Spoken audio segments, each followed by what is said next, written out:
গল্পকথন by Kallol চ্যানেলে আপনারা শুনছেন হুমায়ূন আহমেদের লেখা এই সব দিন রাত্রি। আজ পঞ্চদশ পর্ব। কবির মাস্টারের ঘুম ভাঙে সূর্য ওঠার আগে, কিন্তু গত কদিন ধরে এই নিয়মের ব্যতিক্রম হচ্ছে। তিনি ৮টা-৯টার আগে বিছানা থেকে নামতে পারছেন না। সকালবেলা গাঢ় ঘুমে চোখের পাতা বন্ধ হয়ে থাকে, শরীরে কোনো রকম জোর পান না। ঘুম ভাঙার পরও অনেকক্ষণ তাকে বিছানার উপর বসে থাকতে হয়, নড়াচড়া করতে পারেন না। তার মনে ভয় ঢুকে গেছে, হয়তোবা একসময় পুরোপুরি বিছানা নিতে হবে, জীবন কাটবে অন্যের করুণায়। এর চেয়ে দুঃখের ব্যাপার আর কি হতে পারে? চট করে মরে যাওয়া ভালো, কিন্তু দীর্ঘদিন বিছানায় শুয়ে মৃত্যুর প্রতীক্ষা করা ভয়াবহ ব্যাপার। এটা তিনি চান না। আজ অবশ্যই তার ঘুম সূর্য ওঠার আগেই ভেঙেছে। শওকত তাকে ডেকে তুলছে। শওকতের মুখ গম্ভীর, বড় রকমের কোনো ঝামেলা হয়েছে বোধহয়। কিন্তু শওকত তাকে কিছু বলছে না। ঘুম ভাঙিয়ে চা বানাতে গিয়েছে। এক এক সময় শওকতের উপর রাগে তার গা জ্বলে যায়। হয়েছে কি রে শওকত, ব্যাপারটা বল। রান্নাঘর থেকে শওকত বলল, চা খান, তারপর কইতাছি, খবর খারাপ। চা খাবার পরও শওকত কিছু বলল না। কবির মাস্টার বড় বিরক্ত হলেন। ব্যাপারটা কি? আসেন আমার সাথে, নিজের চোখে দেখেন, মুখের কথায় কাম কি? এর সঙ্গে বাক্যালাপ করা অর্থহীন। কবির মাস্টার গায়ে চাদর জড়ালেন, ছাতা হাতে নিলেন। কতদূর যেতে হবে কে জানে। বেশি দূর যেতে হল না। স্কুলের পুকুরের কাছে এসে শওকত বলল, দেখেন, নিজের চোখে দেখেন। কবির মাস্টার কয়েক মুহূর্ত কোনো কথা বলতে পারলেন না। পুকুরের সব মাছ মরে ভেসে উঠেছে। দুধের স্বরের মতো মাছের স্বর পড়ে গেছে। অনেক লোকজন জড়ো হয়েছে এর মধ্যেই। তারা কবির মাস্টারের দিকে এগিয়ে এলো, কিন্তু কেউ কিছু বলল না। কবির মাস্টার বসে পড়লেন। তার মাথা ঘুরছে। বহু যত্নে তিনি এই পুকুর তৈরি করেছেন। মাটি ভরাট হয়ে গিয়েছিল, মাটি কাটিয়েছেন, পোনা মাছের চারা ছেড়েছেন, ফিশারি ডিপার্টমেন্টের লোক এনে পানিতে সার দিয়েছেন, শ্যাওলা পরিষ্কার করিয়েছেন। কিন্তু তার নিজের জন্যে তো এটা করেননি, করেছেন সুখী নীলগঞ্জের জন্যে। মাছের আয় পুরোটা যেত স্কুলে, স্কুল নিজের পায়ে দাঁড়িয়ে যেত। কিন্তু এটা কি করল?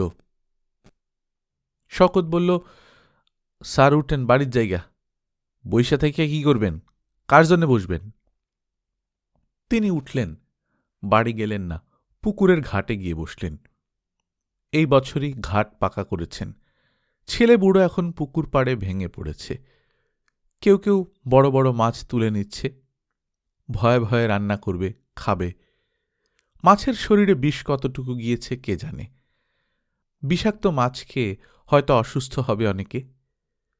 তার ইচ্ছে হলো একবার বলেন, এই মাছ খেও না, কিন্তু বললেন না। বলতে ইচ্ছে হল না। কেনই বা বলবেন?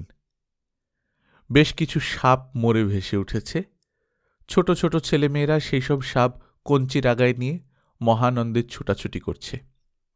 মাঝে মাঝে ওর গায়ে ফেলে দিচ্ছে। কবির মাস্টার ঘাটে বসে শিশুদের খেলা দেখতে লাগলেন। শওকত বেশ কয়েকবার চেষ্টা করল স্যারকে বাসায় নিয়ে যেতে, পারল না। তিনি মূর্তির মতো বসে রইলেন। রোদ বাড়তে লাগল। দুপুর 11টায় থানার ওসি সাহেব তদন্তে এলেন।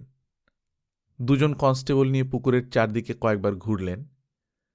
স্কুলের হেডমাস্টার সাহেবের সঙ্গে কিছু কথাবার্তা বলে কবির মাস্টারের পাশে এসে বসলেন। আশেপাশে সবাইকে অবাক করে দিয়ে কবির মাস্টারের পা ছুঁয়ে সালাম করলেন। খাকি পোশাক পরা কেউ সাধারণত পা ছুঁয়ে সালাম করে না। কবির মাস্টার বললেন, ভালো আছো বাবা? জি স্যার, আপনার দোয়া। তাহলে তো ভালো থাকার কথা না, আমি তোমার জন্য দোয়া করিনি। এখন করবেন। রোদের মধ্যে বসে আছেন কেন? বাড়ি চলে যান। বাড়ি যেতে ইচ্ছা করছে না, রোদে বসে থাকতে ভালোই লাগছে। এন্ড্রিন দিয়ে মেরেছে। আপনার সঙ্গে কি স্যার কারো কোনো শত্রুতা আছে? চট করে কিছু বলবেন না, ভালো করে ভেবে বলুন। ভেবেই বলছি, শত্রুতা কেন থাকবে? স্যার, আপনি ঘরে গিয়ে কিছু মুখে দিন। শীতকালের রোদই গায়ে বেশি লাগে। হ্যাঁ, যাব, খানিকক্ষণ পরেই যাব। শুধু শুধু বসে থেকেই বা লাভ কি? কেনই বা বসব? কিন্তু তিনি উঠলেন না। সন্ধ্যা পর্যন্ত একই জায়গায় একইভাবে বসে রইলেন। মনে হচ্ছে তিনি একটা ঘোরের মধ্যে আছেন। নীলগঞ্জ স্কুলের হেডমাস্টার অন্য স্যারদের সঙ্গে নিয়ে অনেকক্ষণ বোঝালেন, কি জন্যে বসে আছেন? নিজেকে কষ্ট দিয়ে লাভটা কি হচ্ছে? সারাদিন কিছু মুখে দেননি, হিম পড়তে শুরু করেছে। বড় রকমের একটা অসুখ না বাঁধিয়ে আপনি ছাড়বেন না মনে হচ্ছে। তাতে লাভটা হচ্ছে কার? কবির মাস্টার ক্লান্ত গলায় বললেন, লাভ লোকসান নিয়ে ভাবি না। আপনি না ভাবলে আমরা তো ভাবি। আপনি কেন শুধু শুধু বসে আছেন? একটা প্রতিবাদ করছি, বুঝলে? একটা প্রতিবাদ। যে এই কাজ করেছে সে একসময় আমার কাছে ক্ষমা চাইবে, তখন আমি উঠব। তার আগে আমি উঠব না। সারা রাত বসে থাকব। সন্ধ্যার পর শওকত বলল, কাজটা তারই করা, ক্ষমা চায়, আর কোনোদিন করবে না। শুধু শওকত নয়, একের পর এক অনেকেই আসতে লাগল। সবাই বলছে কাজটা তাদের করা। পাশের দু একটা গ্রাম থেকেও লোকজন এসে বলল কাজটা তারা করেছে। তিনি উঠে দাঁড়ালেন, কিন্তু বাড়ি পর্যন্ত যেতে পারলেন না। অচৈতন্য হয়ে পড়ে গেলেন। তাকে প্রথমে নিয়ে যাওয়া হয় ময়মনসিংহ সদর হাসপাতালে। সেখানে 3 দিন রেখে ঢাকার পিজিতে। ঢাকায় 5ম দিন বিকেলে তিনি চোখ মেললেন। শুনলেন কে যেন বলছে, বুড়ো মনে হচ্ছে এই যাত্রায় টিকে গেল। কথা বলছে রফিক। তিনি ভাবতে চেষ্টা করলেন, রফিক এখানে এলো কি করে? মাথা ঘোরাতে চেষ্টা করলেন, পারলেন না। শরীর সীসার টুকরার মতো ভারী হয়ে আছে। মামা, কথাবার্তা কিছু শুনতে পাচ্ছ? তাকাও দেখি আমার দিকে, বলো তো কে? রফিক। মনে হচ্ছে আরও কিছুদিন যন্ত্রণা দেবে আমাদের। তুই এখানে কোত্থেকে? আমি যেখানকার সেখানেই আছি। তুমি বর্তমানে আছো ঢাকায়, পিজিতে। বেঁচে উঠবে এরকম কোনো আশা ডাক্তারদের ছিল না। তুমি তাদের বোকা বানিয়ে বেঁচে উঠেছ, বুঝতে পারছ? পারছি। রাত দিন 24 ঘন্টা আমরা পালা করে তোমাকে পাহারা দিচ্ছি। বিকেল 4টা থেকে রাত 8টা পর্যন্ত আমার ডিউটি। তোর সঙ্গে উনি কে? ইনি বাবলুর বাবা, সোভান সাহেব, বিখ্যাত জ্যোতিষী। তুমি আরেকটু সুস্থ হলেই তোমার হাত দেখে ভূত, ভবিষ্যৎ, বর্তমান সব বলে দেবে। এমনকি তোমার পুকুরের মাছ কে মারল সেই খবরও বলে দেবে। সোভান বললে, রফিক সাহেব, ওনাকে ঘুমোতে দিন, বিরক্ত করবেন না। আসুন আমরা বারান্দায় গিয়ে বসি। কবির মাস্টার কিছু বলতে চেষ্টা করলেন। গভীর ঘুমে তার চোখ বন্ধ হয়ে আসছে। চেষ্টা করেও তিনি জেগে থাকতে পারছেন না। রফিক বলল, বুড়ো তো মনে হয় গা ঝাড়া দিয়ে উঠে পড়েছে। এখন আর পাহারা দেবার কোনো মানে নেই। চলুন বাড়ি চলে যাই। বাড়ি গিয়ে কি করবেন? তাহলে চলুন আপনার আস্তানায় যাই। আপনি কিভাবে জীবনযাপন করেন দেখে আসি। দেখার মতো কিছু না, বস্তির মতো একটা জায়গায় বাস করি। ওখানে গেলে আপনার দম বন্ধ হয়ে যাবে। দম বন্ধ হলে হবে? চলুন যাই। সত্যি যাবেন? আরে কি মুশকিল, আমি কি ভদ্রত করে যাবার কথা বলছি নাকি? কি করবেন আমার ওখানে গিয়ে? গল্প করব। যদি চা খাওয়ান চা খাবো। আমার কেন জানি মনে হচ্ছে আপনার অন্য উদ্দেশ্য আছে। তা আছে। আপনি খুব ভালো করে আরেকবার আমার হাত দেখবেন। ওই দিন তেমন মনোযোগ দেননি, ভাষা ভাষা কথা বলেছেন। ব্যাপারটাই তো ভাই ভাষা ভাষা। ভাষা ভাষা হলেও যতদূর সম্ভব আপনি একটু তলিয়ে দেখবেন। আপনার কাছে হাত দেখার ম্যাগনিফাইং গ্লাস আছে না? শোভান হেসে ফেলল। রফিক বিরক্ত হয়ে বলল, হাসবেন না, ব্যাপারটা বেশ সিরিয়াস। আপনার হাত দেখার উপর অনেক কিছু নির্ভর করছে। বাসায় চলুন, সেখানে আমি সব বলবো। বেশ তো, চলুন। কিন্তু তার আগে আপনি একটা খবর দেবেন না? কি খবর? আপনার মামার যে জ্ঞান ফিরেছে সেই খবর। খবর দেবার দরকার নেই। 8টার সময় নীলুভাবি এসে নিজে থেকেই জানবে। মরবার খবর চট করে দিতে হয়, বাঁচার খবর না দিলেও চলে। সোভান যেখানে থাকে তাকে ঠিক বস্তি বলা যাবে না। কাঁচা ঘর নয়, হাফ বিল্ডিং, 2টি কামরা। আসবাবপত্র যা আছে তা বেশ গোছানো। হাত দেখা কোষ্ঠী গণনার প্রচুর বইপত্র।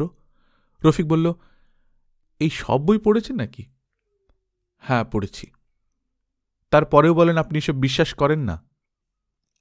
জি না, করি না। অদ্ভুত লোক ভাই আপনি। দেখি চায়ের ব্যবস্থা করুন। সোভান কেরোসিনের চুলা ধরালো, চায়ের কাপ সাজালো। সহজ গলায় বলল, রফিক সাহেব, চায়ের সঙ্গে আর কিছু খাবেন? খিদে খিদে অবশ্যই লাগছে। কি আছে ঘরে? মুড়ি খাবেন? তেল মরিচ দিয়ে মেখে দিই। দিন। লোকজন আসে কেমন আপনার কাছে? বেশি আসে না, তবে আসে কিছু কিছু। টাকা যা পাই তার থেকে বাড়ি ভাড়া দিই, খাবার খরচ ওঠে। জমে না কিছু? না, সঞ্চয়ের ব্যাপারটা আমার মধ্যে নেই। কার জন্যে সঞ্চয় করব বলুন? আমরা নগ্ন হয়ে পৃথিবীতে এসেছিলাম, নগ্ন হয়ে ফিরে যেতে হবে। কিন্তু যতদিন বাঁচবেন নগ্ন হয়ে বাঁচতে পারবেন না, কিছু একটা গায়ে দিতে হবে। দিতেই হবে এমন কোনো কথা কিন্তু নেই। কেউ কেউ জীবনও নগ্নগাত্রেই কাটিয়ে দেন। কাইন্ডলি আপনার হাই ফিলসফি রেখে আমার হাতটা দেখুন। আপনি বলেছিলেন আমি প্রচুর পয়সা করব। তা বলেছিলাম। সেরকম লক্ষণ অবশ্য দেখা যাচ্ছে, কিন্তু স্ত্রী ভাগ্যে ধন তা তো মনে হচ্ছে না। যা হচ্ছে বন্ধু ভাগ্যে হচ্ছে। তাই নাকি? জি তাই। আজ একটু সময় নিয়ে হাতটা দেখুন। ম্যাগনিফাইং গ্লাস ফ্লাস যা আছে বের করুন। বিনা পয়সায় না, রীতিমতো ফি দেব। কত নেন আপনি? রেট কত? বাঁধা কোনো রেট নেই, যার যেমন খুশি দেয়। আমার কাছে 20 টাকা আছে, এর অর্ধেক আপনাকে দিয়ে দেব। দেরি করে লাভ নেই, এখনই নিয়ে নিন। সোভান হাসল। পানি ফুটছে, কেতলিতে চায়ের পাতা ছাড়ল। রফিক ছেলেটিকে তার বেশ পছন্দ হয়েছে। চমৎকার ছেলে। রফিকের ভাগ্য পরিবর্তনের একটা সম্ভাবনা দেখা দিয়েছে। ব্যাপারটা অনেকটা গুপ্তধন পাওয়ার মতো। ঢাকা কলেজে তার সঙ্গে ইদ্রিস বলে একটা ছেলে পড়ত, মহা হারামি। সবার সঙ্গে ফাজলামি করত। ফিজিক্সের নবী স্যারের মতো কড়া লোকের ক্লাসেও একদিন বাঘের একটা মুখোশ পরে হাজির। নবী স্যার অনেকক্ষণ হতভম্ব হয়ে তাকিয়ে রইলেন। সবার নিঃশ্বাস বন্ধ, না জানি কি হয়। নবী স্যার খুব ঠান্ডা গলায় বললেন, কি ব্যাপার? ইদ্রিস বলল, কোনো ব্যাপার না স্যার, ছোট ভাইয়ের জন্য কিনেছিলাম, একটু পরে দেখলাম, এখন খুলে ফেলব। খুব ভালো কথা। নাম কি তোমার? আমার নাম ইদ্রিস। ক্লাস শেষে আমার সঙ্গে দেখা করবে। জি আচ্ছা স্যার। নবী স্যার ইদ্রিসকে 25 টাকা ফাইন করে দিলেন। সেই ইদ্রিস একদিন বাসায় এসে উপস্থিত, গলায় মাইক লাগিয়ে চিৎকার, তুই দেখি বেটা দাড়িগোপ জ্বালিয়ে রবীন্দ্রনাথ হয়ে গেছিস। চেষ্টা করছি। শুনলাম বেকার? আগে তো শুনেছিস, এবার সচক্ষে দেখ। হাহা, ব্যাটা তো রস কমেনি দেখি। চল আমার সঙ্গে। কোথায়? একটা ব্যবস্থা করে দিই। কি ব্যবস্থা করবি? বিজনেসে লাগিয়ে দিই, একটা ইন্ডেন্টিং ফার্ম খুলে ফেল। সেটা আবার কি? কাগজে কলমে ব্যবসা, দালালি যাকে বলে। হ্যাঁ, কিন্তু করতে হয় কি? কিছুই করতে হয় না, বড় বড় কানেকশন থাকতে হয়। তোর তো আছে। তোর শ্বশুর তো বিরাট মালদার পার্টি। চল তোকে নিয়ে বের হই। রফিক বের হল, সারাদিন ঘুরল, ব্যবসার কথা টথা বলল। বুঝলি রফিক, তোর ব্রেন আছে, তুই এই লাইনে উন্নতি করবি। ব্যবসা বুঝে নিতে মাস 6 লাগবে, তারপর দেখবি আঙুল ফুলে বট গাছ।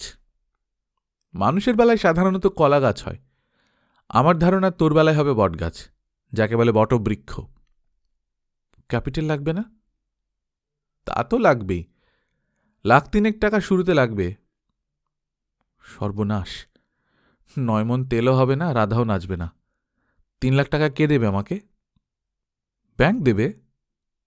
ব্যাংক কেন দেবে? কেনর প্রশ্ন তুলিস না। ব্যাংকের লক্ষ লক্ষ টাকা 10 ভূতে লুটে খাচ্ছে। ব্যাংকগুলি হচ্ছে কিছু সুবিধাবাদী লোকের কাছে টাকা মারার যন্ত্র। তোকে আমি লোন পাইয়ে দেব। তোর স্বার্থ কি? আছে আছে, স্বার্থ আছে। বিনা স্বার্থে আমি কিছু করব নাকি? ইদ্রিস সে ইদ্রিস নয়। তবে এখনই সেটা বলবো না। তুই আগে মনস্থির কর, বিজনেস করবি না আদর্শ বাঙালি ছেলের মতো 10টা-5টা অফিস করবি। তোকে 7 দিন সময় দিলাম। 7 দিন বসে বসে ভাব। এই 7 দিন আমার অফিসের কাজকর্ম দেখ, লোকজনের সঙ্গে কথাটা বল, তারপর এসে বল ইয়েস অর নো। আজ রফিকের সেই 7 দিনের শেষ দিন। সন্ধ্যাবেলা ইদ্রিসকে কিছু একটা বলতে হবে। রফিক ঠিক করেছে সোবহানের এখান থেকে বের হয়েই সে সোজাসুজি ইদ্রিসের বাড়ি গিয়ে উপস্থিত হবে। হ্যাঁ বলবে, না বলার কোনো অর্থ হয় না। সোবহান দীর্ঘ সময় হাতের দিকে তাকিয়ে রইল। একসময় বলল, আপনার ব্যবসা হবে, লেগে যান। সত্যি বলছেন? যা দেখছি তাই বললাম, আপনার হবে। Many thanks. উঠি তাহলে? উঠবেন? আমার একটা জরুরি কাজ আছে, একজনের কাছে যাব। ইদ্রিসের বাসা কলাবাগানে, লেক সার্কাসে। বিশাল 3তলা দালান, বাড়ির সামনে ফুলের বাগান, ফোয়ারা, কালো পাথরের কি একটা মূর্তি, অনেকটা ময়ূরের মতো দেখতে, যদিও এটা ময়ূর না। ইদ্রিস বাসায় ছিল না, সে এলো রাত 11টায়। অসীম ধৈর্যের পরিচয় দিয়েছে রফিক। যায়নি, এখনো বসে আছে। খিদের যন্ত্রণায় প্রাণ যাবার মতো অবস্থা। এক ফাঁকে রাস্তার এক রেস্টুরেন্ট থেকে 2টো পরোটা এবং 1 টাকার ভাজি কিনে খেয়েছে। এইসব জিনিস সহজে হজম হতে চায় না। তাও হজম হয়ে দ্বিতীয়বার যখন খিদে পেল, তখন ইদ্রিসের গাড়ি গেট দিয়ে ঢুকল। গাড়ি থেকে নিজে নামার সামর্থ্য নেই, 2-3 জন ধরে ধরে নামালো। রফিক বিস্মিত হয়ে বলল, তোর কি হয়েছে? ইদ্রিস হাসি মুখে বলল, কিছু হয় নাই দোস্ত, মদিরা পান করেছি। সপ্তাহে 1 দিন মোটে খাই, আজ হচ্ছে সেই দিন। তোর কি ব্যাপার? আজ থাক, অন্য একদিন বলবো। অন্য একদিন বলার কি দরকার, আজ বল। আজ সোজায় দাঁড়াতে পারছি না, কিন্তু মাথা পরিষ্কার আছে। হ্যাঁ নাকি না? হ্যাঁ। গুড। কাল অফিসে আসবি, 11টার আগেই আসবি। ঠিক আছে, আসব। মনির মিয়া, আমার দোস্তকে বাড়ি পৌঁছে দাও। বলতে বলতে ইদ্রিস হড়হড় করে বমি করল। যে 2 জন তাকে ধরে রেখেছিল তাদের একজন নোংরায় মাখামাখি হয়ে গেল, কিন্তু মুখ বিকৃত করল না। এই দৃশ্য সম্ভবত এদের কাছে নতুন নয়। রফিক, আছিস এখনো? আছি। জিনিসটা সহ্য হয় না, তবু খাই। তোর কাছে মিথ্যা বলেছিলাম। সপ্তাহে 1 দিন না, রোজই খাই, রোজই এই অবস্থা। তাহলে তো চিন্তার কথা। চিন্তার কথা তো ঠিকই, মদ খেয়ে কোম্পানি লাটে তুলে দিয়েছি। তোর কাছে মিথ্যা বলবো না রে ভাই, লাখ লাখ টাকা আমার দেনা, ডুবে যাচ্ছি বুঝলি।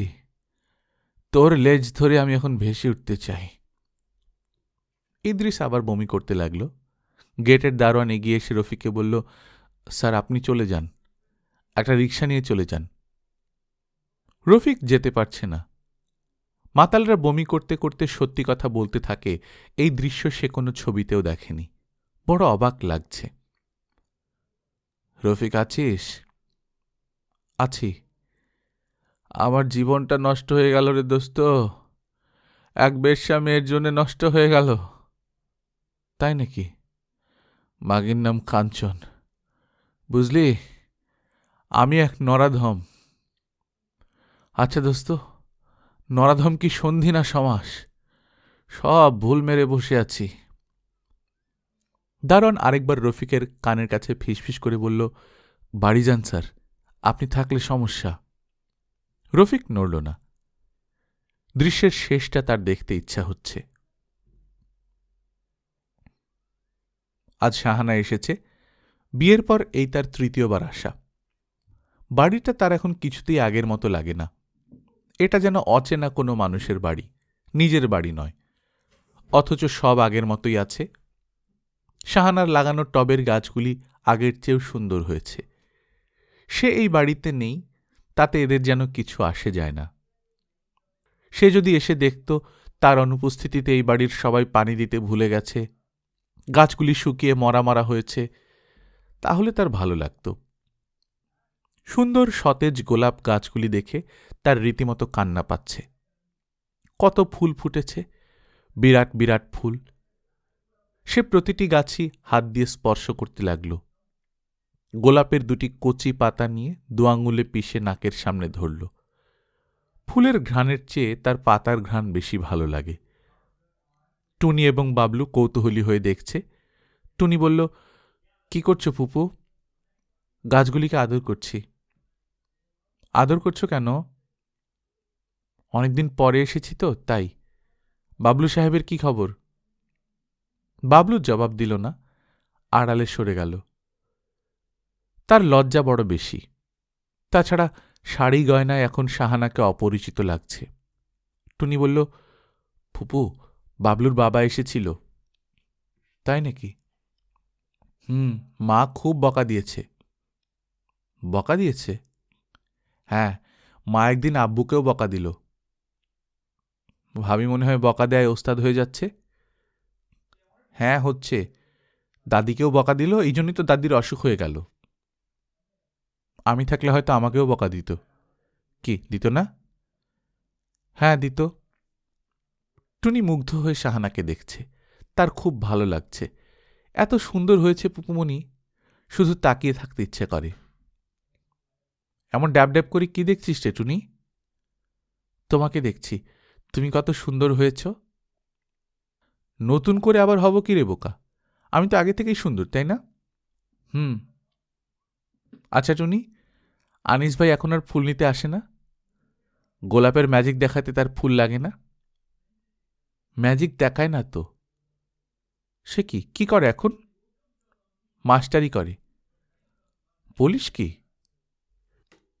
শাহানা অবাক হয়ে তাকিয়ে রইল, যেন কথাটা সে বিশ্বাস করতে পারছে না। তার চেহারাটা কেমন দুঃখী দুঃখী হয়ে গেল। সে মৃদু গলায় বলল, চট করে ছাদে গিয়ে দেখে আয় তো আনিস ভাই আছে কিনা। আমার কথা কিছু বলবি না, খবরদার, বললে চড় খাবি। শাহানা মার ঘরে ঢুকল। মনোয়ারা গম্ভীর মুখে শুয়ে আছেন, গলা পর্যন্ত চাদর টানা। শাহানাকে ঢুকতে দেখেও কিছু বললেন না। শাহানা বলল, অসময়ে শুয়ে আছো যে মা, জ্বর নাকি? মনোয়ারা জবাব দিলেন না। মেয়ের মুখের ওপর থেকে দৃষ্টি সরিয়ে নিলেন। আমার উপর রাগ করেছ নাকি মা? না, রাগ করব কেন? তাহলে এমন রাগি রাগি মুখ করে রেখেছ কেন? বিয়ে হয়ে যাওয়া মেয়ের উপর রাগ করব কোন সাহসে? তার মানে? পরের বাড়ির মেয়ে রাতের পর রাত হাসপাতালে থেকে আমার সেবা করে, আর নিজের পেটের মেয়ে একবার খোঁজ নিতেও আসে না। শাহানা লজ্জিত স্বরে বলল, আমরা চিটাং চলে গিয়েছিলাম মা। আমার একেবারেই যাবার ইচ্ছে ছিল না, কিন্তু ও এমন করে বলল। গিয়েছ, ভালো করেছ। শুধু চিটাগাং কেন, হিল্লি যাও, দিল্লি যাও, কাশ্মীর যাও। মনোয়ারা পাশ ফিরলেন। শাহানা কিছু সময় বসে রইল তার পাশে। মার রাগ মনে হচ্ছে চট করে ভাঙানো যাবে না। মাকে জড়িয়ে ধরে কিছুক্ষণ কান্নাকাটি করতে হবে, কিন্তু কেন জানি তার কাঁদতে ইচ্ছা করছে না। সে যে মাকে দেখতেও যায়নি, তার জন্য খুব অনুশোচনাও বোধ হচ্ছে না। সে এমন বদলে গেল কেন? শাহানা মার ঘর থেকে বের হয়ে আবার বারান্দায় তার টবের গাছগুলির কাছে গেল। সেখান থেকে বসার ঘরে। তার কিছু করার নেই। বসার ঘরে জহির চুপচাপ বসে আছে। হোসেন সাহেব অতি উৎসাহে হোমিওপ্যাথিক গল্প করছেন। বুঝলে জহির, যাকে বলে মিরাকল। কিডনি ভর্তি গজগজ করছিল পাথর, সবচেয়ে বড়টার সাইজ পায়রার ডিমের মতো। দাসবাবু রোগীকে দিলেন 300 পাওয়ারের কেলিপস। কাজ হলো? হবে না মানে? বললাম না মিরাকল। 2টা মাত্র ডোজ। প্রথম ডোজের 48 ঘন্টা পর সেকেন্ড ডোজ, অল ক্লিয়ার। বাহ, খুব আশ্চর্য তো। আশ্চর্য তো বটেই। এক্স রে করে দেখা গেল পাথরের বংশটাও নেই। ভ্যানিশ, অল গন। শাহানা দাঁড়িয়ে দাঁড়িয়ে কিছুক্ষণ বাবার বক্তৃতা শুনল। এমন মজা লাগছে শুনতে, কেমন শিশুর মতো ভঙ্গিতে বাবা কথা বলেন। বিস্মিত হবার কি অসাধারণ ক্ষমতা এই মানুষটির। হোসেন সাহেব মেয়ের দিকে এক পলক তাকিয়ে ধমক দিলেন, জহিরকে চাটা কিছু দে, তোর কাণ্ডজ্ঞান নেই নাকি? শাহানার কাছে এই ধমক বড় মধুর লাগল। ঠিক আগের মতো বাবা তাকে ধমক দিলেন, যেন এখনো তার বিয়ে হয়নি। সে বাড়িরই একটি আদুরে মেয়ে, যে কোনো কাজকর্ম শেখেনি, শুধু গল্প শোনে। আবেগে শাহানার চোখ ভিজে উঠল। সে এগিয়ে গেল রান্নাঘরের দিকে। রান্নাঘরে নীলু খুব ব্যস্ত। একটি চুলায় সে ফুলকপির বড়া ভাজছে, অন্যটিতে চায়ের পানি ফুটছে। বাবা চা চাচ্ছেন ভাবি। দিচ্ছি, বড়াগুলি হয়ে যাক। চাটা আমি বানাই? তোমাকে কিছু করতে হবে না, মার সঙ্গে গিয়ে গল্প করো। তুমি আজ অফিসে যাওনি? না, আমি 10 দিনের ছুটি নিয়েছি। কেন? অনেক রকম ঝামেলার মধ্যে আছি। কবির মামার জন্য হাসপাতালে খাবার পাঠাতে হয়, এদিকে মার অসুখ। তোমার কিন্তু একবার কবির মামাকে দেখতে যাওয়া উচিত শাহানা। যাব, কাল পরশুর মধ্যে যাব। কবির মামা তোমার আর জহিরের কথা জিজ্ঞেস করছিলেন। না, একটা বড়া খেয়ে দেখো তো কেমন হয়েছে। সস দিয়ে মাখিয়ে খাও। কি ভালো? খুব ভালো হয়নি ভাবি, কেমন যেন ঘাসের মতো লাগছে। নীলুর মুখ কালো হয়ে গেল। সে খুব যত্ন করে বানিয়েছে। শাহানা বলল, ঠাট্টা করছিলাম ভাবি, খুব চমৎকার হয়েছে। সত্যি, এই যে তোমার গা ছুঁয়ে বলছি। ছোট ভাবি কোথায়? নিউ মার্কেটে গিয়েছে, এসে পড়বে।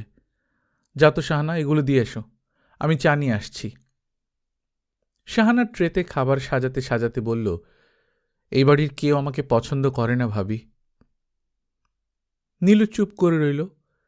লক্ষ্যবার শাহানার মুখে এই কথা তার শুনতে হয়েছে, জবাব দিতে হয়েছে। জবাব শাহানার পছন্দ হয়নি। যে কোনো কারণেই হোক, ব্যাপারটা শাহানার মনে গেঁথে গিয়েছে। এই কাঁটা সহজে তোলা যাবে না। ভাবি, শুনছি, বলো কি বলবে। মার অসুখ হয়েছে, তাকে হাসপাতালে নিয়ে গেছে, এই খবর কেউ আমাকে দেয়নি। সঙ্গে সঙ্গে দেয়নি, কিন্তু দিয়েছে। তৎক্ষণাৎ দেওয়ার কোনো উপায় ছিল না। তোমার ভাই এবং রফিক কেউ বাসায় ছিল না, ওরা ফিরেছে অনেক রাতে। ইচ্ছা করলে কিন্তু দেয়া যেত ভাবি। হাসপাতাল থেকে সহজেই টেলিফোন করতে পারতে। আমার টেলিফোন নম্বর তোমার জানা। ঝামেলার মধ্যে এটা মনে আসেনি। আমাকে যদি তোমরা পছন্দ করতে তাহলে ঠিকই মনে আসত। নীলু হেসে ফেলল। শাহানা শুকনো গলায় বলল, ভাইয়া এত বড় প্রমোশন পেয়েছে, এই খবরও কিন্তু দাওনি। দিতে চেয়েছিলাম, তোমার ভাইয়াই নিষেধ করল। তার স্বভাব তো তুমি জানো, কাউকেই কিছু জানাতে দেয় না। নীলুর কথা শেষ হবার আগেই শাহানা রান্নাঘর থেকে বেরিয়ে গেল। তার রীতিমতো কান্না পাচ্ছে। মনে হচ্ছে কেন সেই বাড়িতে এসেছে, কোনো দরকার ছিল না। কেউ তাকে নিয়ে ভাবে না, সে কেন ভাববে? তার এমন কি গরজ? টুনিকে আনিস ভাইয়ের খবর আনতে পাঠিয়েছিল, সেও ফিরে আসেনি। কেনই বা আসবে? সে তাদের কে? কেউ না। শাহানা খাবার কিছুই মুখে দিল না, 2 চুমুক চা খেয়ে ছাদে গেল। আনিসের ঘর খোলা। সে দরজার সামনে দাঁড়িয়ে হালকা স্বরে বলল, আসবো আনিস ভাই? আনিস নিজের বিস্ময় চাপা দিয়ে হাসি মুখে বলল, আরে কি মুশকিল, এসো। করছেন কি? তেমন কিছু না, বসো শাহানা। বসবার সময় নেই, দাঁড়িয়ে চলে যাব। ম্যাজিকটা কি ছেড়ে দিয়েছেন? কে বলল? টুনি, এখন নাকি মাস্টারি করেন। পাগল হয়েছ? মাস্টারি করব কোথায়? 2টা প্রাইভেট টিউশনই জোগাড় করেছি, সন্ধ্যাবেলা তাই করি। খাদ্য জোগাড় করতে হবে না? ম্যাজিক দিয়ে তো পেটে ভাত আসছে না। একটু বসো না শাহানা। শাহানা বসল। আনিস বলল, চা খাবে? চা বানাবো? হ্যাঁ, খেতে পারি। আচ্ছা আনিস ভাই, আপনাকে একটা কার্ড পাঠিয়েছিলাম, পেয়েছিলেন? পেয়েছি। একবারও তো জিজ্ঞেস করলেন না আমার কি অসুখ হয়েছিল? চোখের সামনে তোমাকে এত সুস্থ দেখছি যে অসুখের কথা আর মনে এলো না। এখন অন্তত জিজ্ঞেস করুন, কি হয়েছিল? খুব খারাপ ধরনের অসুখ। আমি বোধহয় আর বেশি দিন বাঁচব না। কি বলছো তুমি? সত্যি বলছি, বিশ্বাস করুন। এই খবরটা আর কাউকে বলিনি, শুধু আপনাকে বললাম। অসুখটা কি তা আমি জানি না। শাহানা তার মুখ খুব করুণ করতে চেষ্টা করল, যেন তার সত্যি সত্যি খুব খারাপ একটা অসুখ হয়েছে, মৃত্যু অবধারিত, আর মাত্র অল্প কদিন সে বাঁচবে। পৃথিবীর চমৎকার সব দৃশ্য আগের মতোই থাকবে। বর্ষা রাতে বৃষ্টি পড়বে ঝমঝম করে, চৈত্র মাসে উথাল পাথাল জ্যোৎস্না হবে, শুধু সে দেখতে পাবে না। ভাবতে ভাবতে তার চোখে পানি এসে গেল। গাল বেয়ে টপ টপ করে পানি পড়ছে, কিন্তু আনিস সেটা দেখছে না। সে চা বানানোয় ব্যস্ত। অথচ শাহানার খুব ইচ্ছা আনিস দৃশ্যটা দেখুক। আনিস না দেখলেও জহির দৃশ্যটি দেখল। সে ছাদে এসেছিল সিগারেট খাবার জন্যে। আনিসের ঘর খোলা দেখে উঁকি দিয়েই চট করে সরে গেল। ছাদের এক কোণায় দাঁড়িয়ে পরপর দুটি সিগারেট শেষ করে নিঃশব্দে নেমে গেল। আনিসের খোলা দরজা দিয়ে তার আরেকবার তাকানোর ইচ্ছে ছিল, কিন্তু তাকালো না। সব ইচ্ছেকে প্রশ্রয় দিতে নেই। সে নিচে নেমে এলো। বসার ঘরে দ্বিতীয়বার ঢুকতে ইচ্ছা করছে না। হোসেন সাহেবের হোমিওপ্যাথিক গল্প তাকে কখনো আকর্ষণ করেনি, আজ আরও করছে না। ঘরে ঢুকলেই তিনি আবার শুরু করবেন। হাসি হাসি মুখে গল্প শুনতে হবে, মাঝে মাঝে প্রশ্ন করতে হবে, যাতে মনে হয় খুব আগ্রহ নিয়ে শুনছে। এই যে জহির, তুমি এখানে? জি। হোসেন সাহেবের হাতে মোটা একটা বই। তিনি দ্রুত বইয়ের পাতা উল্টাতে লাগলেন। তোমাকে খুব ইন্টারেস্টিং একটা কেস হিস্ট্রি পড়ে শোনাই। জি আচ্ছা। বিরক্ত হচ্ছ না তো আবার? জি না, বিরক্ত হব কেন? আসো, ঘরে আসো। তারা ভেতরে গিয়ে বসল। জহির প্রাণপণ চেষ্টা করতে লাগল মুখ হাসি হাসি রাখতে, হোসেন সাহেব কি বলছেন তা শুনতে, কিন্তু মন বসছে না। হোসেন সাহেব চোখ বড় বড় করে বলছেন, বিমলা নামের একটা মেয়ের কেস হিস্ট্রি, বয়স 21, বিবাহিতা, গাত্রবর্ণ গৌর, একহারা গড়ন, মৃদুভাষী, ভোগী স্বভাব, কিছুটা অলস। পয়েন্টগুলো মন দিয়ে শুনছ তো? প্রতিটি পয়েন্ট কিন্তু ইম্পর্টেন্ট। ডায়াগনোসিস এই পয়েন্টগুলোর ওপর হবে। আমি মন দিয়েই শুনছি। আরেক কাপ চা খেয়ে শুরু করা যাক, কি বলো তুমি? না থাক। থাকবে কেন? খাওয়ার এক কাপ। আমি বৌমাকে বলে আসছি। তোমাকে পেয়ে ভালোই হলো। কারোর সঙ্গে ডিসকাস করতে পারি না, কেউ উৎসাহ দেখায় না। তোমার ভালো লাগছে না শুনতে? জি লাগছে। লাগতেই হবে, গল্প উপন্যাসের চেয়ে এগুলো অনেক বেশি ইন্টারেস্টিং। হোসেন সাহেব চায়ের কথা বলতে গেলেন। জহিরদের রাতে এই বাড়িতে খাওয়ার কথা ছিল না, নীলুর পিড়াপিড়িতে খেয়ে যেতে হলো। অল্প সময়েই ভালো আয়োজন হয়েছে।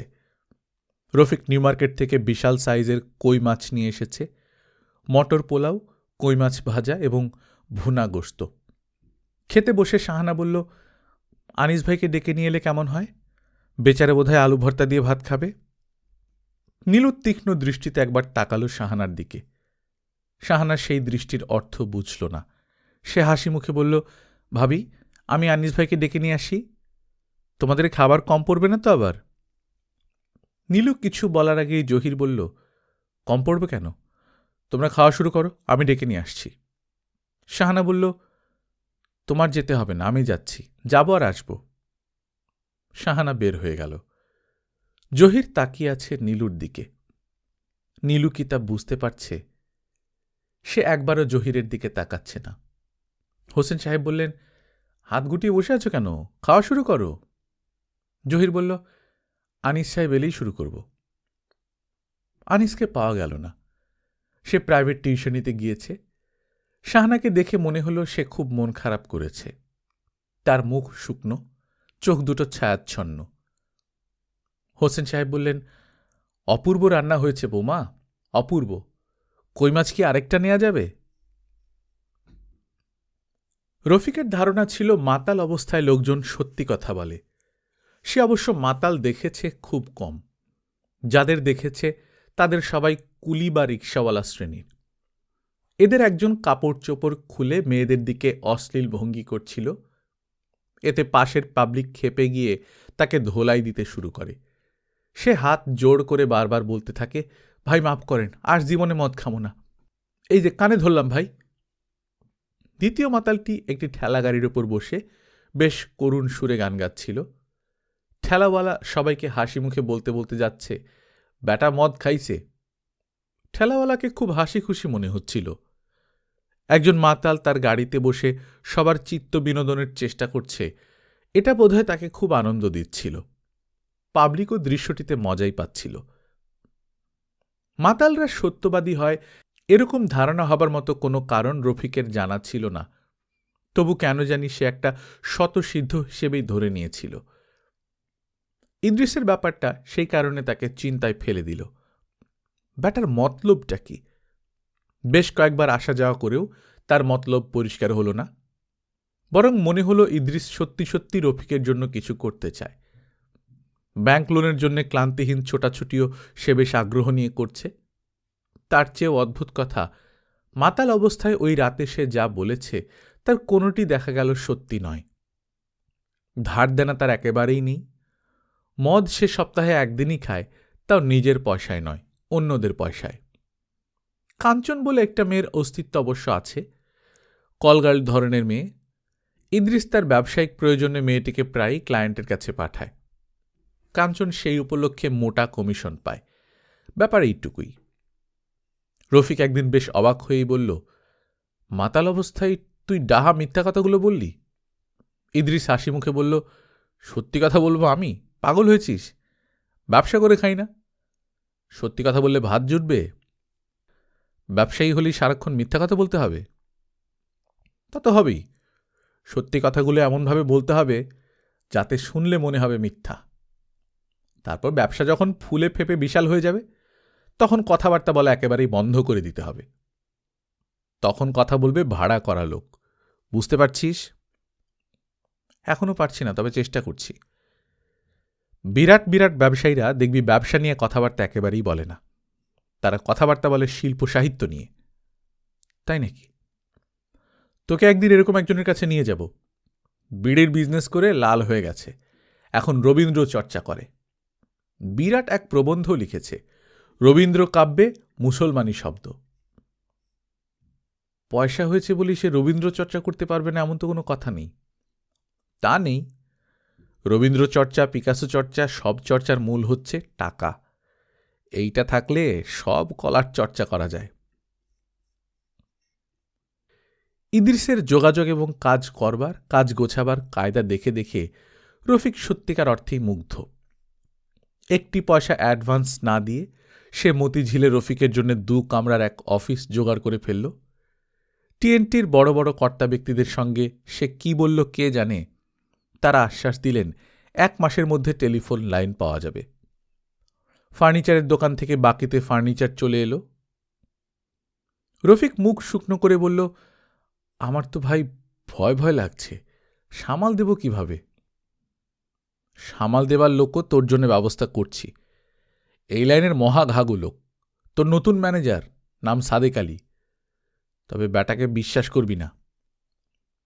তোর বিশ্বাস অর্জনের সব চেষ্টা করবে, তুইও ভাব দেখাবি যে বিশ্বাস করেছিস, কিন্তু আসলে না। এইরকম একটা লোককে তুই আমার সঙ্গে গেঁথে দিচ্ছিস কেন? তোর ভালোর জন্যই দিচ্ছি। সাদেক আলী তোর ফার্মকে দাঁড় করিয়ে দেবে। যখন দেখবি তুই নিজে মোটামুটি দাঁড়া হয়ে গেছিস, তখন ব্যাটাকে লাথি দিয়ে বের করে দিবি। এটা কেমন কথা? খুবই জরুরি কথা, নয়তো ব্যাটা সর্বনাশ করে ভাগবে। রফিক খুবই চিন্তিত হয়ে পড়ল।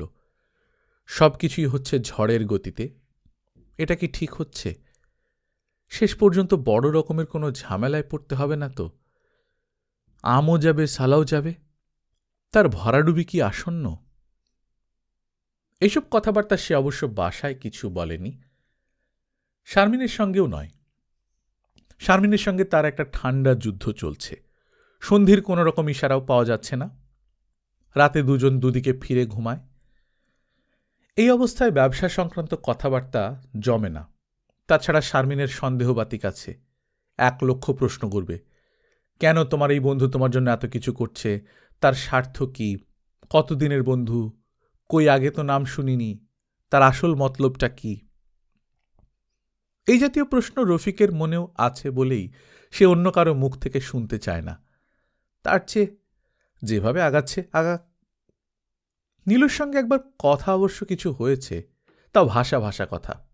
যেমন একদিন রফিক বলল, অ্যারন ইন্টারন্যাশনাল নামটা তোমার কেমন লাগে ভাবি? ভালোই লাগে। এটা হচ্ছে আমার ফার্মের নাম। ফার্ম? ফার্ম আবার কবে দিলে? দেইনি এখনো, দেব। ও তাই বলো, এখনো পরিকল্পনা স্টেজে আছে। তবে খুব শিগগিরই ড্রামাটিক একটা ডিক্লারেশন আমার কাছ থেকে শুনতে পাবে। তখন আকাশ থেকে পড়বে। তোমার সব ডিক্লারেশনই তো ড্রামাটিক। রফিক আর কিছু বলল না। বেশি কিছু বলতে সাহসও হল না। যদি ব্যাংক লোন শেষ পর্যন্ত না পাওয়া যায়, তরি সাধারণত তীরে এসেই ডুবে, মাঝ নদীতে ডোবে না। রফিক চিন্তিত মুখে ঘুরে বেড়ায়, ব্যাংক লোন নিয়ে ছোটাছুটি করতে থাকে। তার নতুন ম্যানেজার সাদেক আলী, ভালো মানুষের মতো চেহারা। মনে হয় বুদ্ধিবৃত্তি পুরোপুরি বিকশিত হয়নি। অথচ রফিক এরই মধ্যে বুঝেছে এ মহা ধুরন্ধর। সাদেক আলীকে নিয়েও রফিক সারাক্ষণ দুশ্চিন্তায় ভোগে। তার রাতে ঘুম হয় না। বিকট সব দুঃস্বপ্ন দেখে। সেই দুঃস্বপ্নগুলিরও কোনো আগামাথা নেই।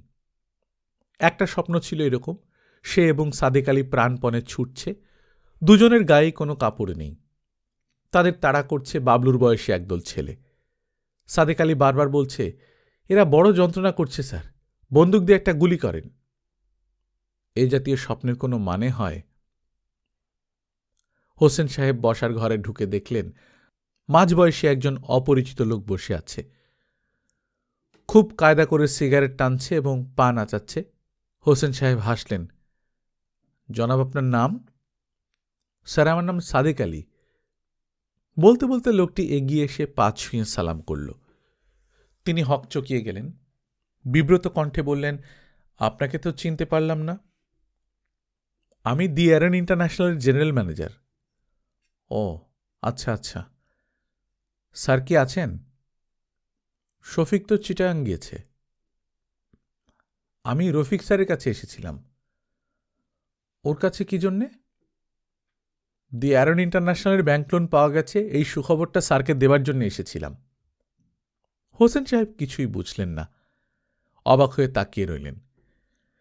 বেশিক্ষণ বসতে পারবো না, স্যারকে খবরটা দিয়ে দেবেন। এটা নিয়ে স্যার দুশ্চিন্তা করছিলেন। কি খবর দেব? বলবেন ব্যাংক লোনটা হয়েছে। জি আচ্ছা, বলবো। একটু চা খান? চা আমি খাই না, তবে আপনি মুরব্বী মানুষ বলছেন, এই জন্যই খাব। সাদেক আলী কিছুক্ষণের মধ্যেই জমিয়ে ফেলল। হোসেন সাহেবের সঙ্গে পুরোপুরি একমত হল যে দেশ থেকে অ্যালোপ্যাথি চিকিৎসা তুলে দেয়া দরকার। প্রতিটি ডিস্ট্রিক্টে থাকা দরকার একটা করে হোমিও হাসপাতাল, দরকার একটা হোমিও ইউনিভার্সিটির। হোসেন সাহেব লোকটির আদব কায়দা ও ভদ্রতায় মুগ্ধ হলেন। রাতে খাবার সময় নীলুকে বললেন, ম্যানেজার সাহেব বিশিষ্ট ভদ্রলোক। কোন ম্যানেজার? সাদেক আলী সাহেব। রফিকের কাছে ব্যাংকের কি একটা কাজে এসেছে। আমার তো মনে থাকবে না, তুমি রফিককে বলে দিও। কি বলবো? ম্যানেজার সাহেব এসেছেন বললেই হবে। রফিক এলো রাত 11টার দিকে। সে হাসপাতালে কবির মামাকে দেখতে গিয়ে আটকা পড়ে গিয়েছিল। কবির মামার জ্বর হঠাৎ বেড়ে গেছে, আবল তাবল কথা বলছেন। অনেকটা বক্তৃতার ঢং, সাধু ভাষায় বক্তৃতা, সুধী সমাজের নিকট আকুল আবেদন, হে বন্ধু হে প্রিয়, সংযত হন, যুদ্ধবিগ্রহ বন্ধ করুন। রফিক ঘাবড়ে গিয়ে বলল, ব্যাপার কি? মাঝবয়সী একজন ডাক্তার শুকনো মুখে বললেন, বুঝতে পারছি না, ডিলেরিয়াম মনে হচ্ছে, কিন্তু ডিলেরিয়াম হওয়ার মতো জ্বর তো নয়। 102। কিছু একটা করুন, এই কুৎসিত বক্তৃতা শোনা যাচ্ছে না, হাসি এসে যাচ্ছে, এখানে হাসা ঠিক হবে না। ডাক্তার বিরক্ত মুখে তাকালেন। আপনি রোগীর কে হন? ভাগ্নে হই। আমার মনে হয় রোগীকে বাড়ি নিয়ে গিয়ে ফ্যামিলি কেয়ারে রাখাই ভালো। শেষ অবস্থা নাকি? এটা কি ধরনের কথা বলছেন? শেষ অবস্থা হবে কেন? এখনই বাড়ি নিয়ে চলে যেতে বলছেন, এই জন্যই জিজ্ঞেস করছি। কাল পরশু নিয়ে যান। সেখানে যদি এরকম বক্তৃতা শুরু করেন, তখন কি করব? ডাক্তার সাহেব বেশ কিছু সময় কঠিন চোখে তাকিয়ে থেকে বললেন, দয়া করে আমার সঙ্গে রসিকতা করবেন না। আপনি বাইরে গিয়ে বসুন। বাইরে তো বসার কোনো ব্যবস্থা নেই। বসার ব্যবস্থা না থাকলে হাঁটাহাঁটি করুন। রফিক আর কোনো কথা বাড়াল না। হাসপাতালের বারান্দায় রাত 10:30 পর্যন্ত দাঁড়িয়ে রইল। ফেরার আগে দেখে এলো কবির মামা শান্ত হয়ে ঘুমুচ্ছেন। এখন সে বাড়ি চলে গেলে দোষ হবে না। দরজা খুলে দিল শারমিন। শারমিনের মুখ গম্ভীর, ঘুমে চোখ বন্ধ হয়ে আসছে। সে হাই চাপতে চাপতে বলল, খাবে না খেয়ে এসেছ? রফিক তার জবাব না দিয়ে বাথরুমে ঢুকল। তাদের দুজনের মধ্যে এখন কথাবার্তা প্রায় নেই বললেই হয়। প্রায় রাতেই রফিক বাড়ি ফিরে দেখে শারমিন ঘুমিয়ে পড়েছে। আজই ব্যতিক্রমী ঘটনা ঘটল। এখনও জেগে আছে। শারমিন তোয়ালে হাতে দাঁড়িয়েছিল। রফিককে তোয়ালে এগিয়ে দিতে দিতে বলল, ভাত খাবে? হ্যাঁ, খাবো। তোমার থাকার দরকার নেই, ঘুমিয়ে পড়ো। যা হয় আমি ব্যবস্থা করব। তোমাকে একটা কথা বলার জন্য জেগে আছি। বলো। খেতে বসে বলছি। সিরিয়াস কিছু? না, খুবই সাধারণ। তোমার সঙ্গে সিরিয়াস কথা কি বলবো? খুবই সাধারণ কথাগুলি রফিক শুনল। হ্যাঁ না কিছুই বলল না। শারমিনের বক্তব্যের সারমর্ম হচ্ছে, সে পিএইচডি করার জন্য দেশের বাইরে যাবে। খাওয়া এবং ঘুমানোর এই রুটিন তার আর ভালো লাগছে না। রফিক হাত ধুতে ধুতে বলল, যাবে কিভাবে? শারমিন বলল, অন্য সবাই যেভাবে যায় সেভাবেই যাব, প্লেনে করে। হেঁটে হেঁটে তো আর যাওয়া সম্ভব নয়। সব ঠিকঠাক নাকি? মোটামুটি ঠিকঠাক বলতে পারো। ইউনিভার্সিটি অফ ওয়াশিংটনের ফরেন স্টুডেন্ট অ্যাডভাইজার আমাকে একটা চিঠি দিয়েছেন। তাতে লিখেছেন আমার একটা টিচিং অ্যাসিস্ট্যান্টশিপ পাওয়ার সম্ভাবনা আছে। চিঠি কবে এসেছে? সপ্তাহখানেক আগে। এই 1 সপ্তাহ বসে বসে ভাবলে? হ্যাঁ। আমি ঘুমোতে গেলাম, তুমি বাতি নিভিয়ে এসো। রফিক বসার ঘরে দীর্ঘ সময় বসে রইল। একবার ভাবছিল জিজ্ঞেস করবে, ব্যবস্থা কে করে দিলেন, সাব্বির সাহেব? শেষ মুহূর্তে নিজেকে সামলে নিল। সাব্বির প্রসঙ্গে সে কোনোদিন কিছু বলবে না, এরকম প্রতিজ্ঞা একবার করেছে। প্রতিজ্ঞা করা হয় প্রতিজ্ঞা ভাঙার জন্যেই, কিন্তু এই প্রতিজ্ঞা সে ভাঙবে না। তার চা খেতে ইচ্ছা করছে। রান্নাঘরে গিয়ে নিজেই বানিয়ে নিতে পারে, কিন্তু আলসি লাগছে। ঘুম ঘুমও পাচ্ছে, যদিও সে জানে বিছানায় শোয়া মাত্র ঘুম পালিয়ে যাবে। তার পাশে নিশ্চিন্তে ঘুমোবে শারমিন। তার গায়ে হাত রাখলে ঘুমের ঘোরেই সে হাত সরিয়ে নিয়ে বিরক্ত গলায় বলবে, আহ!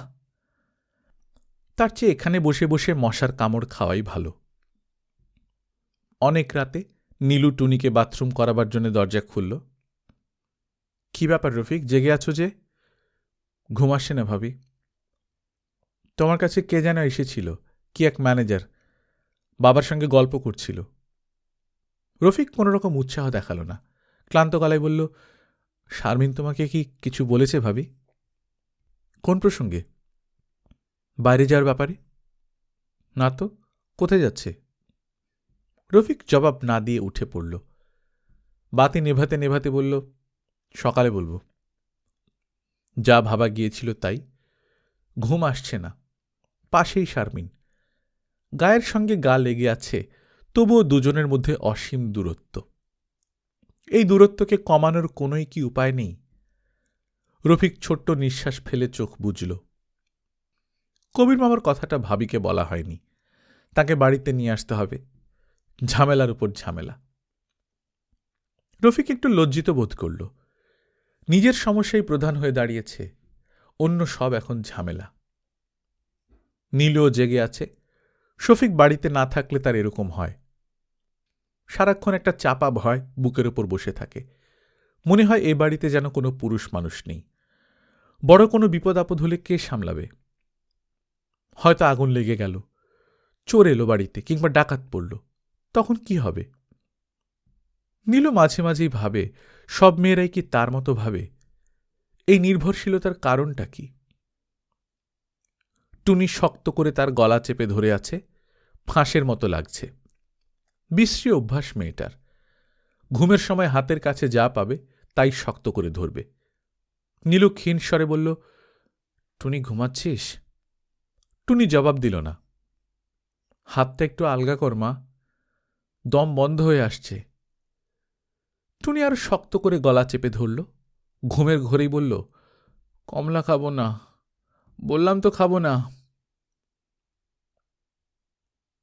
গল্পকথন বাই কল্লোল চ্যানেলে আপনারা শুনছিলেন হুমায়ুন আহমেদের লেখা এইসব দিন রাত্রি। আজ ৫৫ পর্ব।